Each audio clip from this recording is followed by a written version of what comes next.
So hey guys, welcome back to the channel. आज की इस वीडियो में हम इस TDA 2030 का होम थिएटर बोर्ड का वायरिंग करना सीखेंगे। ये TDA 2030 एम्पलीफायर बोर्ड कुछ इस तरह के बॉक्स में आता है जो कि यह थोड़ा लो क्वालिटी का है। आप लोगों को मैं ओसवाल का एम्पलीफायर बोर्ड वायरिंग करके बताया था। अगर उस वीडियो को आपने नहीं देखा, अगर आपके पास वह बोर्ड है तो आप जाकर के देख सकते हो आई के बटन में क्लिक करके, या तो फिर मैं लिंक डिस्क्रिप्शन में भी दे दिया हूँ। ये वाला बोर्ड इस वाले बॉक्स में आता है कुछ इस तरह से, और इस बॉक्स में दोनों में अंतर है, थोड़ा बहुत, उतना अंतर नहीं है। ये थोड़ा लो क्वालिटी का है, ये 150 का पड़ा मुझे, मैंने लोकल मार्केट से खरीदा है। उस वाले में जो रजिस्टर्स वगैरह यूज होते हैं ना, थोड़ा हाई क्वालिटी के यूज होते हैं। जैसे कि यहाँ पर ये 1/4 वाट का यूज किया गया है, वहाँ पे 1/2 वाट का यूज किया जाता है, तो वो थोड़ा बेहतर था। तो देखिए, इसमें टोटल 3 IC होते हैं, उसमें भी 3 IC होते हैं। ओके, 3 IC में से एक IC होता है सबवूफर के लिए और 2 IC होता है ट्विटर स्पीकर के लिए। गाइज, ये जो एम्पलीफायर बोर्ड है, होम थिएटर बोर्ड 2.1 का है, या तो फिर आप 4.1 भी बना सकते हो। इन दोनों IC में दो स्पीकर्स को पैरेलल में कनेक्ट करके। इस एम्पलीफायर बोर्ड में अगर देखें तो बेस के लिए 4558 का IC को यूज किया गया है, और ये रहा रेक्टिफायर, और यहाँ पर गाइस 7805 का वोल्टेज रेगुलेटर भी यूज किया गया है, ताकि आप यहाँ से 5 वोल्ट आउटपुट लेकर के इनपुट पावर सप्लाई दे सकते हो ब्लूटूथ मॉड्यूल में। और इस बोर्ड का इस साइड में अगर देखें तो कुछ इस तरह से वायर्स कनेक्टेड है। अगर आपके बोर्ड में नहीं कनेक्ट किया हुआ है तो कोई बात नहीं, घबराने की कोई दिक्कत नहीं है, सारे आप वायर्स को कनेक्ट करना सीख जाएंगे। ये जो 3 वायर्स देख रहे हैं यहाँ पे, ये वायर्स, ये है हमारे ट्रांसफार्मर भैया के लिए। यहाँ पे 12-0-12 का ट्रांसफार्मर इनपुट जाएगा, जो कि जो 0 वाला होता है वो ग्राउंड होता है। नेगेटिव जो आउटपुट DC या रेक्टिफायर के बाद आउटपुट DC होता है ना, उसका ग्राउंड 0 वाला वायर होगा। तो ये है नेगेटिव, और ये जो 2 वायर्स हैं, ये 12 और 12 का, वो यहाँ से रेक्टिफायर में कन्वर्ट करके DC में कन्वर्ट कर देता है। ये 2 कैपेसिटर्स हैं पावर सप्लाई के लिए, जो कि सीरीज में कनेक्टेड हैं। और यहाँ पर सबसे पहले ट्रांसफार्मर का मैं साथ साथ में कनेक्ट करता जाता हूँ वायर्स को, ताकि ज़्यादा लॉन्ग भी वीडियो ना हो और पेचीदा भी ना हो। तो गाइज, यहाँ पर मैं ट्रांसफार्मर का यूज़ कर रहा हूँ 3 एम्पियर का। आप चाहे तो 2 एम्पियर या फिर 1 एम्पियर का भी यूज़ कर सकते हो, लेकिन अगर 3 एम्पियर से कम का यूज़ करते हो, 2 एम्पियर या 1 एम्पियर, तो गाइज साउंड की क्वालिटी उतना बेहतर नहीं आएगा जितना कि आपको 3 एम्पियर में आउटपुट मिलेगा। तो बेहतर साउंड क्वालिटी के लिए 3 एम्पियर का ट्रांसफार्मर को आप यूज़ करें। तो ये 12-0-12 का वायर कनेक्ट कर दिया मैंने इस बोर्ड में। यहाँ पर देखिए मैंने किस तरह से कनेक्ट किया। ये 12 वायर, फिर 0 कनेक्ट करना था यहाँ पे, यही वाला यहाँ पे आया ना, इसीलिए मैंने यहाँ पे कनेक्ट कर दिया, और 0 वाला वायर यहाँ पे, और ये गया था यहाँ पे, तो इधर से मैंने इसको सोलर कर दिया, ये इस जगह पे। और जो सेकेंड 12 ये यहाँ पे कनेक्ट करना था, तो यहाँ पे मैंने कनेक्ट कर दिया। तो कुछ इस तरह से ट्रांसफार्मर का वायर का कंप्लीट हो चुका है, और यहाँ से कुछ इस तरह से मैं इसमें पावर सप्लाई दे दूंगा। गाइज, ये हो गया ट्रांसफार्मर के लिए। अब ये वायर को मैं सबसे पहले हटा देता हूँ। ये जो वायर है ना, ये आउटपुट DC देता है, इसका कोई ज़रूरत नहीं है, आप इस पर ध्यान मत दो। इसमें से आउटपुट 5 वोल्ट लेने के लिए एक 7805 का वोल्टेज रेगुलेटर लगाया गया है, जो कि कांस्टेंट आउटपुट 5 वोल्ट देता है। आप इसमें 18 वोल्ट दो या फिर 12 वोल्ट दो, लेकिन आउटपुट यह 5 वोल्ट ही देगा वोल्टेज रेगुलेटर, यह क्योंकि 7805 है। तो यहाँ पर देखिए, ये बीच वाला ग्राउंड होता है, और इस साइड वाला, जो इस साइड वाला पिन है, ये इनपुट होता है, और ये राइट साइड का जो थर्ड वाला पिन है वो आउटपुट होता है। तो आउटपुट के जगह पे यहाँ पर देखिए एक वाइट वायर कनेक्टेड है, ये वाइट वाला, तो यहाँ पर ये पॉजिटिव आउटपुट आ गया। तो इस पॉजिटिव वाले को मैं कनेक्ट कर देता हूँ ब्लूटूथ मॉड्यूल में। गाइज, यहाँ पर मैं ब्लूटूथ मॉड्यूल इस वाले को यूज़ करने वाला हूँ। आप चाहे तो पुराने जिस तरह से मैं बनाता था उस वाले को भी यूज़ कर सकते हो, दोनों सेम है, उतना कोई भी डिफरेंस नहीं है, बस इसमें 1-2 एक्स्ट्रा बटन्स ऐड हो गए हैं। तो यहाँ पर देखिए, मैं इस ब्लूटूथ मॉड्यूल में कुछ इस तरह से कनेक्ट कर दिया हूँ। ये 3 वायर्स हो गए मेरे ऑडियो आउटपुट के लिए, और ये जो 2 वायर्स हैं वो पावर सप्लाई के लिए। पावर सप्लाई मॉड्यूल में हमेशा आप चाहे तो कोई सा भी मॉड्यूल हो, पावर सप्लाई पॉजिटिव नेगेटिव देख करके ही कनेक्ट करें। देखिए यहाँ पे एक इस साइड रेड वाला मेरा पॉजिटिव है, तो इस ब्लूटूथ मॉड्यूल के रेड वायर को मैं यहाँ पर कनेक्ट कर देता हूँ, जो वाइट वायर यहाँ पे कनेक्टेड था। और ये यहाँ पे कनेक्ट कर देता, क्योंकि यही वायर यहाँ पे आया है। एक वायर ये पॉजिटिव और नेगेटिव बीच वाला होता है, तो बीच वाले में मैं कनेक्ट कर देता हूँ नेगेटिव का। अब ये सबसे बड़ा झंझट खत्म हो गया, क्योंकि पावर सप्लाई अगर थोड़ा सा भी गलत हो जाएगा ना आपके मॉड्यूल में, तो मॉड्यूल भाई तुरंत खराब हो जाएगा। ये देखिए कुछ इस तरह से मैंने इस पर कनेक्ट किया। ब्लूटूथ मॉड्यूल का ऑडियो आउटपुट है वो कहाँ पे कनेक्ट करना है, तो ये आउटपुट जो है वो हमें कनेक्ट करना है वॉल्यूम के पोटेंशियोमीटर में। वॉल्यूम का पोटेंशियोमीटर मैं यहाँ पर यूज़ कर रहा हूँ 6 पिन वाला। 6 पिन में से आप लोगों को पता होगा, अगर आप पहले वीडियोस देखते होंगे मेरे, तो इन तीनों जो है अलग चैनल का है, ये तीनों अलग चैनल का है। ये फर्स्ट वाले पिन्स हैं, ये इनपुट है, बीच वाले आउटपुट है यहाँ के पोटेंशियोमीटर के, और ये दोनों जो है ग्राउंड है। तो इन दोनों ग्राउंड जो कॉमन होता है, तो इस ग्राउंड से यहाँ से एक वायर आउटपुट निकाल लिया हूँ बाहर, और इन दोनों में इनपुट देना है। तो इनपुट कहाँ वाला जाएगा गाइस, जो हमारा मॉड्यूल का है ना उसके वायर इनपुट जाएगा। तो यहाँ पर देखिए ये वायर इनपुट जाएगा। ग्राउंड पहले मैं देख लेता हूँ, ग्राउंड हमेशा बीच वाला होता है, तो बीच वाले को पहले कनेक्ट कर देता हूँ। तो इसका ग्राउंड इस साइड कनेक्ट होगा। तो इस पोटेंशियोमीटर का दोनों शॉर्टेड था, उसमें ग्राउंड का कनेक्ट कर दिया, और इसमें इनपुट कनेक्ट करना है। तो एक वायर इधर कनेक्ट कर देता हूँ और दूसरी वायर इस साइड कनेक्ट कर देता हूँ। तो ये हो गया हमारा ब्लूटूथ मॉड्यूल का कनेक्शन सारा ख़त्म कहानी, यहाँ से ख़त्म कहानी। ये जो ऑडियो जो है यहाँ से देखिए ये 2 कनेक्टर हैं, इसमें भी आप कंफ्यूज हो सकते हैं, तो ये भी बता देता हूँ। ये यहाँ से आउट वाला जो है ना उसको कनेक्ट किया हूँ, ठीक है। और ये जो इन वाला है ये ऑक्स केबल, आप इसमें इनपुट दे सकते हो, तो इसमें आपको कनेक्ट नहीं करना है। तो ये हो गया कनेक्शन इसमें। अब बचा इसमें ग्राउंड का, और यहाँ से आउटपुट जो जाएगा वो इनपुट देना है इस बोर्ड में। तो वो कहाँ पे कनेक्ट करना है, चलिए उसके बारे में जान लेते हैं। तो यहाँ पर देखिए गाइस, ये इसमें टोटल 3 आईसी हैं। ये TDA 2030 में पिन नंबर 1 इनपुट का होता है और पिन नंबर 4 आउटपुट का होता है। तो पिन नंबर 1 में हमें इनपुट देना है इस बोर्ड में।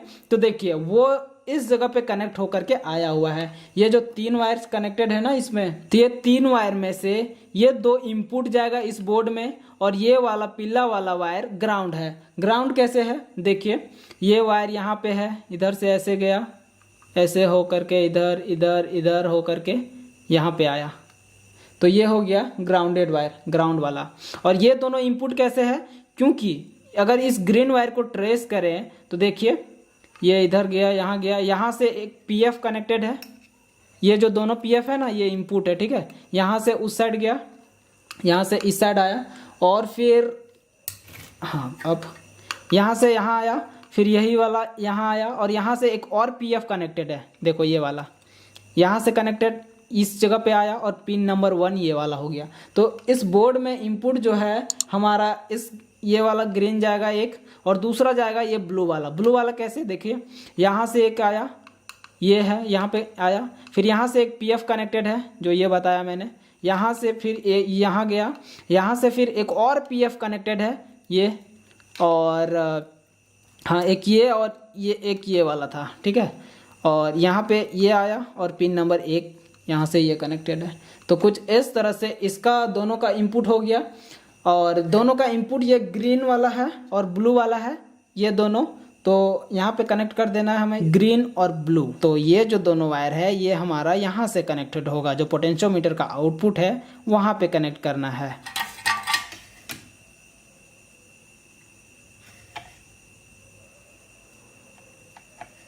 एक और दूसरा,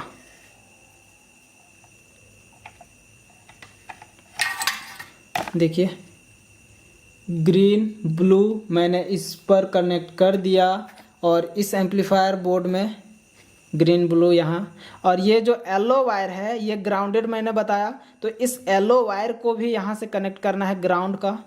तो इस ग्राउंड को भी कनेक्ट कर देता हूँ, और बाकी बचा ये वाइट वाला वायर, जो कि वाइट वाला हमारा 7805 से आया था वोल्टेज रेगुलेटर से, उसको मैंने यहीं पे सोल्डर कर दिया। तो इस वाइट वाले वायर को मैं यूज़ नहीं करने वाला हूँ, तो इसको कट करके पूरा हटा देता हूँ पहले यहीं से। तो अब हमें इस बोर्ड में कनेक्ट करना है बेस के पोटेंशियोमीटर को। तो बेस के पोटेंशियोमीटर को कनेक्ट करने के लिए देखिए यहाँ पर 2 वायर बचे हुए हैं, रेड और ब्लैक। तो इसमें देखिए सबसे पहले रेड वायर कनेक्ट कहाँ है, जो आईसी है 4558 उसके पिन नंबर 1 और 2 से। कैसे वो देखिए, ये रेड वायर यहाँ से ये यहाँ गया और यहाँ से एक कैपेसिटर कनेक्टेड है, इलेक्ट्रोलाइटिक कैपेसिटर ये वाला कनेक्टेड है और यहाँ से यहाँ आया और यही वायर ये पिन नंबर 1 से 2 पे कनेक्ट होकर के गया 4558 आईसी के। देखिए पिन नंबर 1 इधर से काउंटिंग स्टार्ट होगा, तो कुछ इस तरह से यहाँ पर इसमें होगा। तो ये वायर जो है रेड वाला वो हमें कनेक्ट करना है पोटेंशियोमीटर के इसके इनपुट में। तो इसके इनपुट में कनेक्ट करना है इस वाले रेड वाले वायर को। तो मैं यहाँ पर इसको कनेक्ट कर देता हूँ। उसके बाद यहाँ से जो पोटेंशियोमीटर से आउट जाएगा वो होगा हमारा ब्लैक वाला वायर। वो कैसे होगा, देखो इस आईसी के पिन नंबर 1 से कनेक्टेड है, क्योंकि पिन नंबर 1 इनपुट होता है और यहाँ से आउटपुट ये वाला जाएगा। तो इस बोर्ड में इनपुट ये वाला हो जाएगा। देखो कैसे है, ये ब्लैक वाला वायर इधर आया यहाँ से यहाँ तक आया और यहाँ से एक जंपर वायर कनेक्टेड है यहाँ तक पे और यहाँ से इधर पिन नंबर 1 पे कनेक्ट हुआ। तो गाइज कुछ इस तरह से यहाँ पे पिन नंबर 1 पे कनेक्ट हुआ। ये जो जंपर वायर यहाँ से यहाँ है, देखिए ये वायर है, ये जंपर वायर कुछ इस तरह से कनेक्टेड है इस बोर्ड पे। तो इस ब्लैक वाले वायर को हमें कनेक्ट करना है इसके बीच वाले पिन में। तो इसको यहाँ पर कनेक्ट कर देता हूँ। बाकी बचा इसका नेगेटिव। तो इसका नेगेटिव और वॉल्यूम वाले पोटेंशियोमीटर का नेगेटिव को कनेक्ट कर देने से सब काम हो जाएगा। इसका नेगेटिव यहाँ पे एक वायर कनेक्ट कर देता हूँ और यहाँ से चाहूँ तो नेगेटिव वायर को मैं इस बोर्ड से भी कनेक्ट कर सकता हूँ जो ट्रांसफार्मर का 0 वायर होता है वहाँ पर, और नहीं तो इस वाले पोटेंशियोमीटर में कनेक्ट कर देता हूँ पीला वाला वायर जो इस साइड वाला है ना उसमें, क्योंकि यही वायर जो है यहाँ पे कनेक्टेशन आया हुआ था। और कुछ इस तरह से सारा वायरिंग्स कंप्लीट हो चुका है इसमें।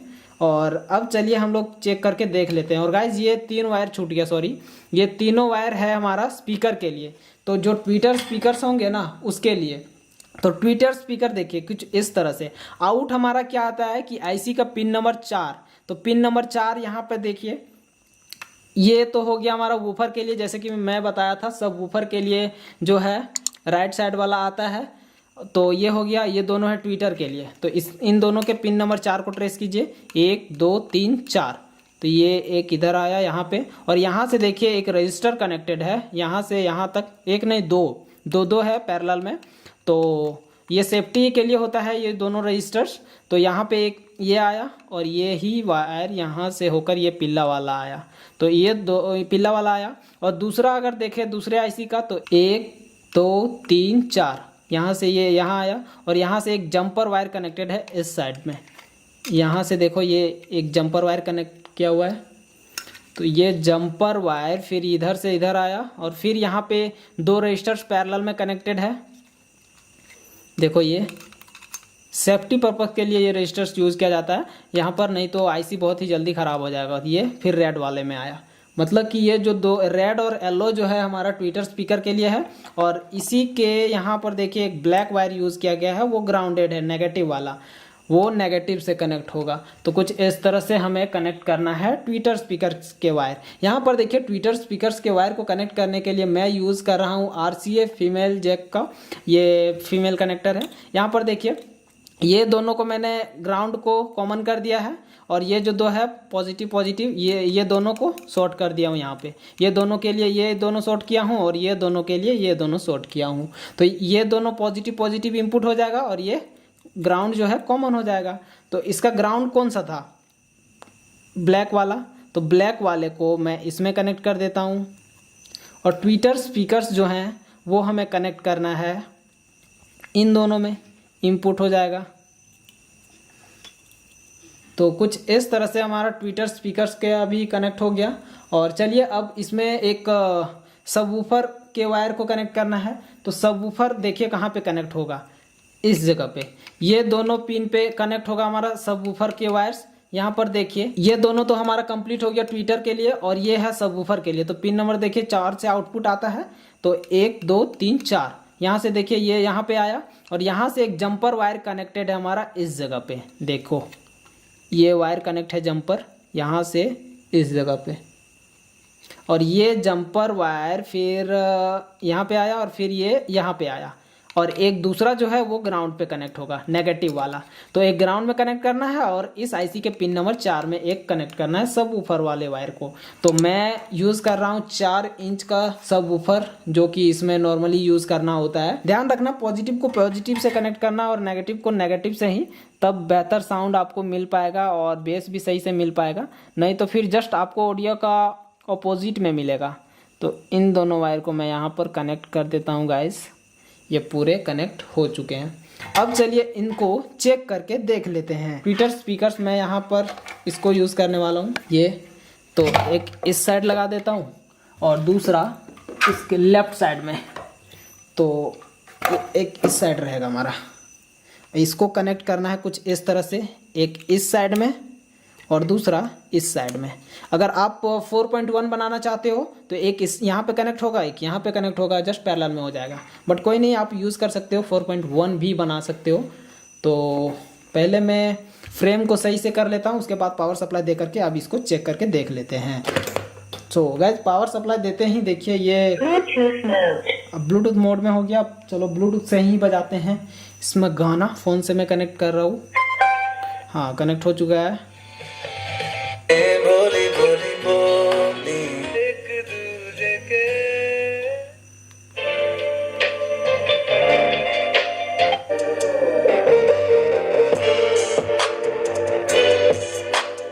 तो गाइज ये सारे अच्छे से काम कर रहे हैं। चलो मैं इसके जो सबवूफर के बेस को दिखा देता हूँ कैसे है या सही से। अब वॉल्यूम भी कम ज़्यादा होगा, बिल्कुल होगा, देखो।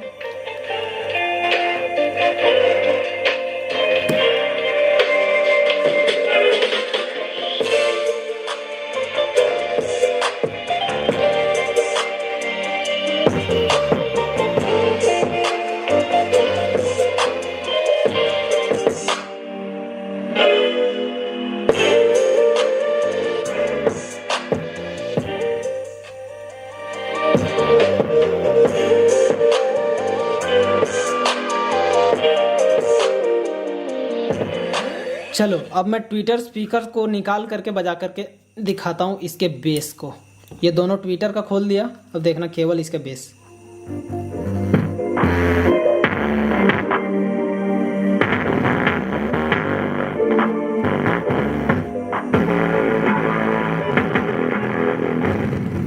सो गाइस थोड़ा थोड़ा आप लोगों को नॉइज़ के टाइप में भी दिख रहा होगा, बट वो नॉइज़ नहीं है, बेस। इसका पर्दा जो है ना इधर ऊपर नीचे हो रहा है वो बेस है।